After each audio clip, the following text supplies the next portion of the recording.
Bienvenido a una clase más de lengua y literatura. Mi nombre es Vinicio Manotoa Benavides y en esta oportunidad continuaremos hablando sobre técnicas de estudio. En la última clase, nosotros nos planteamos un propósito y decíamos que el propósito permite que nuestro cerebro se enfoque y que gracias a enfocarse a la construcción de una finalidad, podemos hacer que el aprendizaje sea estratégico, es decir, que no lo olvidemos después de los primeros momentos. Pero ahora quiero plantearles otra pregunta. Tal vez a ustedes les ha pasado que revisan un texto, lo leen, lo leen una, dos, tres veces y no entienden lo que dicen. ¿Por qué sucede eso? ¿Estamos distraídos? ¿No prestamos mucha atención? ¿No sabemos leer?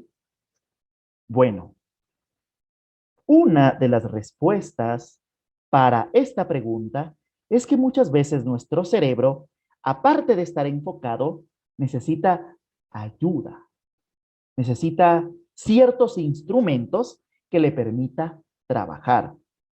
Esos instrumentos que le permiten trabajar son las preguntas.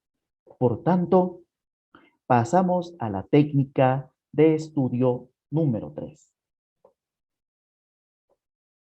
La formulación de preguntas. Recordemos que la pregunta es un enunciado interrogativo. Entonces, cuando yo voy a leer un texto, necesito plantearme previamente preguntas sobre ese texto. Si, por ejemplo, el título dice la felicidad, eh, la felicidad de los niños, entonces yo puedo preguntarme, a ver, ¿y por qué solo los niños pueden ser felices? ¿De dónde son esos niños? ¿Por qué los niños no están tristes? Esas preguntas permiten que mi cerebro, al leer de forma intuitiva, vaya buscando respuestas. Entonces, si en un primer momento me planteé un propósito, en este momento a ese propósito le vamos a dar herramientas para que se haga factible. Y esas herramientas van a ser las preguntas, lo que permitirá que mi cerebro vaya buscando específicamente responder esas preguntas. Tenemos que decir que las preguntas se plantean antes de la lectura, sirven de guías para nuestro trabajo, pero ante todo son preguntas que no se van a responder. Son preguntas que yo debo plantearme de forma previa simplemente para guiar el trabajo de mi cerebro. Cuando nosotros ya somos expertos en la lectura, a veces no es necesario hacerse esas preguntas porque el cerebro opera de forma automática. Pero cuando estamos en un momento inicial, es necesario hacer explícito este proceso de producción o formulación de preguntas. Y más que explícito, es necesario escribirlas, enunciarlas. ¿Y qué preguntas debemos plantear? Preguntas sobre el nombre, sobre la identidad, sobre los lugares. Nosotros tenemos para ello las herramientas que nos brinda lengua y literatura, que son las preguntas informativas y que construimos con los pronombres relativos de pregunta. Por ejemplo, con el pronombre quién, podré preguntar acerca de la identidad de un personaje, de un autor, sobre un protagonista. Con el pronombre qué, averiguar sobre un hecho, sobre una acción, sobre el tema. ¿Qué tema trata el texto? ¿Qué sucede en la historia? Con la pregunta ¿cuándo? ¿Cuándo sucede esto? ¿Cuándo sucedió la Segunda Guerra Mundial? ¿Cuándo vivió Sócrates? El dónde me permite para averiguar aspectos correspondientes al lugar, al espacio, al territorio. ¿Dónde sucedió este evento? ¿Dónde se desarrolló la filosofía clásica? ¿Dónde se crearon los mitos? El cómo me permite averiguar aspectos correspondientes al modo, al método, al proceso o a la forma con la cual acontecen las acciones. ¿Cómo consigo dinero para comer? ¿Cómo los dioses se relacionaron con los humanos? ¿Cómo la democracia me beneficia? ¿Por qué? Me permite averiguar causas, motivos o razones. O la pregunta ¿para qué? Averiguar los objetivos, las finalidades, los propósitos. Estas son solo unos pocos ejemplos de estas preguntas informativas, a las que podríamos agregar preguntas informativas para la cantidad. ¿Cuánto? Para la frecuencia. ¿Con qué frecuencia? Con el instrumento. ¿Con qué lo hace? Las preguntas informativas, entonces, nos permitirán plantearnos previamente ciertos temas que permitirán que nuestro cerebro vaya trabajando de mejor forma al momento de la lectura. En este sentido, la actividad autónoma sugerida es elaborar 8 preguntas informativas sobre el tema individual. Recordemos que nuestros temas individuales de investigación son los dioses específicos, ¿verdad? Entonces, vamos a escribir en nuestro cuaderno de trabajo 3. Abajo escribimos la indicación de la actividad autónoma y procedemos a escribir nuestras preguntas. Para la pregunta por el personaje, ¿quién fue Quetzalcóatl? Para la pregunta por el suceso, ¿qué hizo de Quetzalcóatl una deidad muy importante en el mundo prehispánico? Tiempo. ¿Cuándo nació Quetzalcóatl? ¿Cuándo murió? ¿Cuándo le rindieron culto? Lugar. ¿Dónde fue adorado Quetzalcóatl? ¿Dónde realizó sus acciones Quetzalcóatl?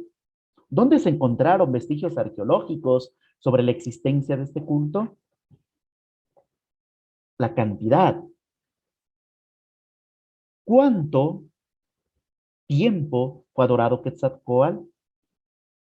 ¿Cuán importante fue Quetzalcóatl para la vida cotidiana de los aztecas, de los mayas, de los toltecas? El modo.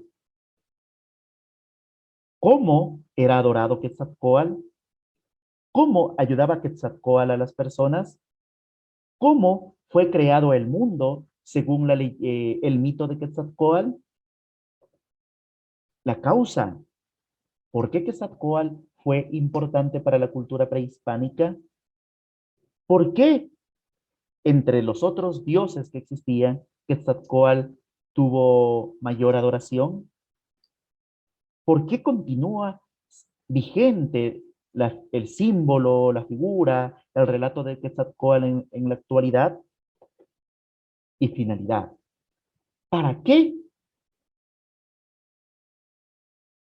estaba Quetzalcóatl en el mundo? ¿Cuál era su función? Entonces, planteemos por favor estas 8 preguntas. Recordemos, la técnica número 3, entonces, es la de formularnos preguntas. Estas preguntas informativas permitirán que mi cerebro, al estar enfocado ya en un propósito y al enfrentarse a la tarea de la lectura, vaya trabajando de forma intuitiva para que responda estas preguntas. Las preguntas las vamos a enunciar por escrito, pero no las vamos a responder. Son solo preguntas guías para nuestro trabajo. Luego, cuando ya lo hemos hecho, pasamos a nuestra cuarta técnica de estudio.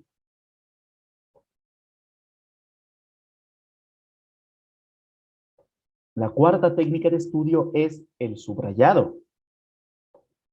Partamos de lo siguiente. Observe las siguientes imágenes y escoge la que en tu opinión muestre un subrayado correcto. En esta imagen diremos que es un subrayado correcto.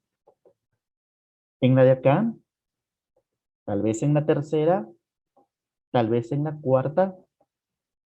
El subrayado es una técnica de identificación de información importante, ¿verdad?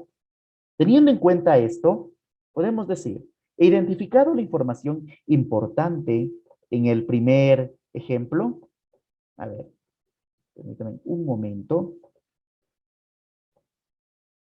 ¿He hecho esta función de discriminación entre lo importante y lo menos importante? Diremos que no, porque está todo subrayado, entonces esta no me va a servir. Pero acá, en cambio, en la número 2, palabras como del, una, coraza, que han sido subrayadas, ¿me suministran información importante? Diremos también que no. En cambio, en el ejemplo 3, podemos decir que la información subrayada al final es importante. Podría ser, ¿verdad? No se ha subrayado todo, pero parece que está muy poco. Lo veremos. Y en el ejemplo 4, en cambio, podemos decir que no está subrayado todo, que han sido señalada la información y parece como que la opción que mejor se acerca a un subrayado estratégico que me sirva a mí para identificar la información. Entonces, avancemos. ¿Qué es el subrayado?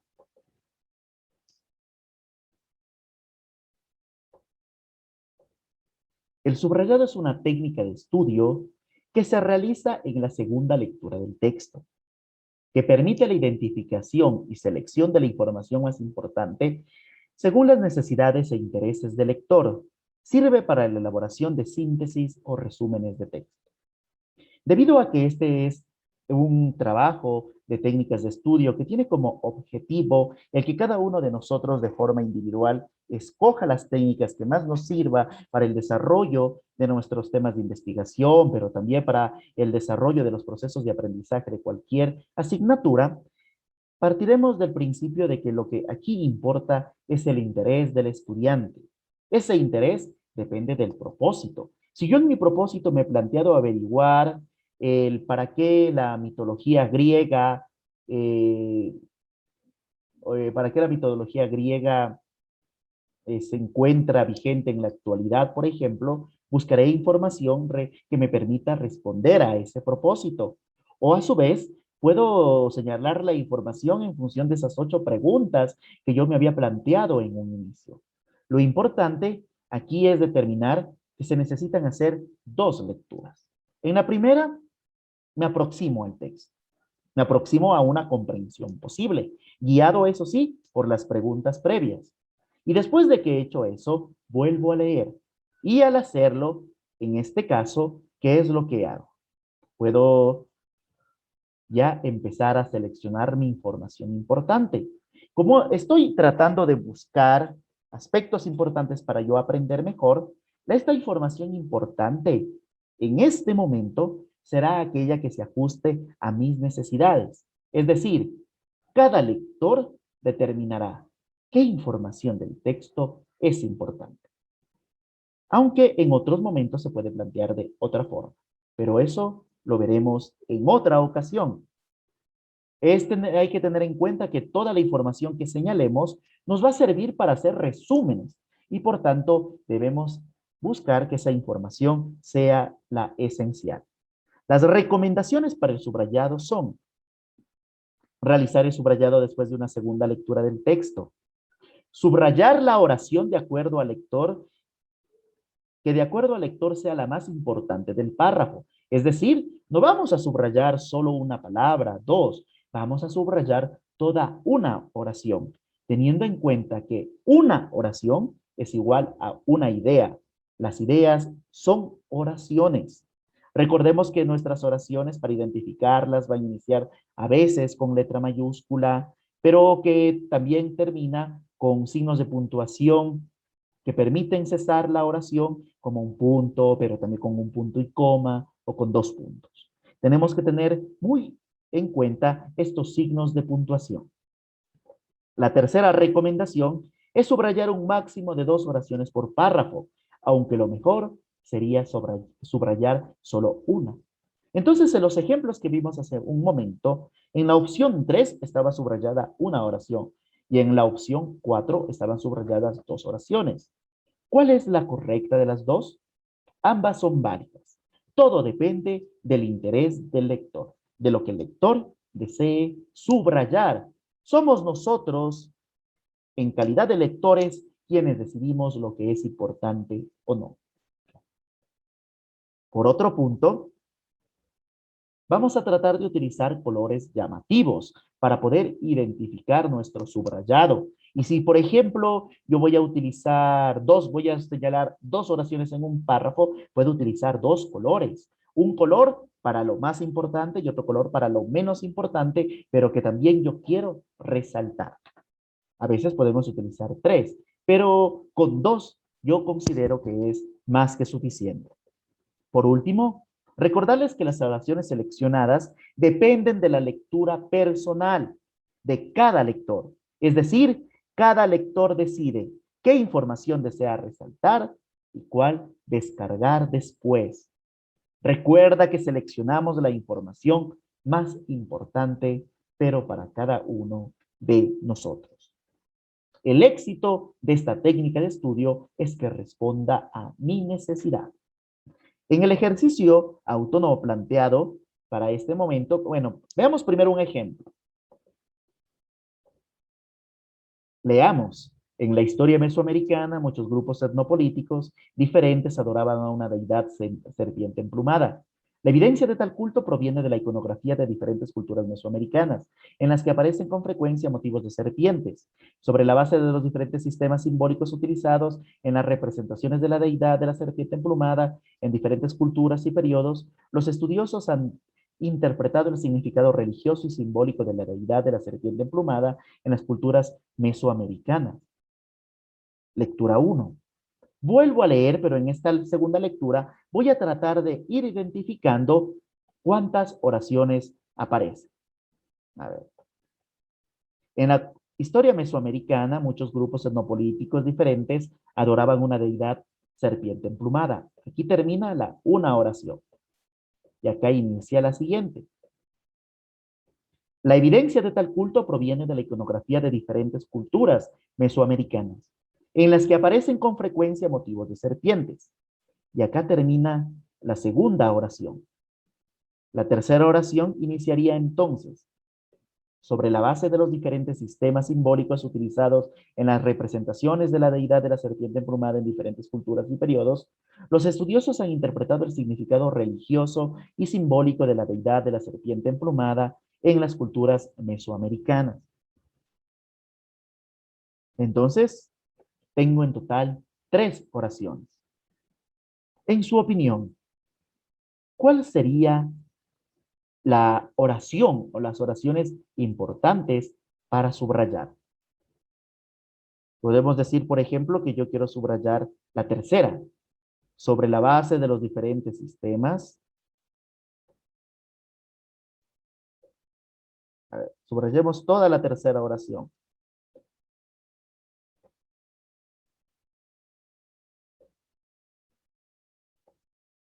Un subrayado está bien hecho si se toman en cuenta las recomendaciones sugeridas, es decir, que se haga después de la segunda lectura, que trabajemos solo con oraciones y que esas oraciones nos den lo esencial, ¿verdad? No subrayar todo, utilizando colores llamativos. Yo diría que en este caso sí sería un buen subrayar. Pero si las lecturas son individuales, ¿habrá otros estudiantes que subrayen otras oraciones?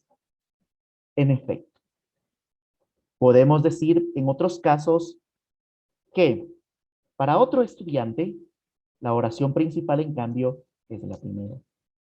O que para otro estudiante, la oración principal, en cambio, va a ser una parte de la tercera oración. Pero ustedes me dirán, pero eso no es una oración completa.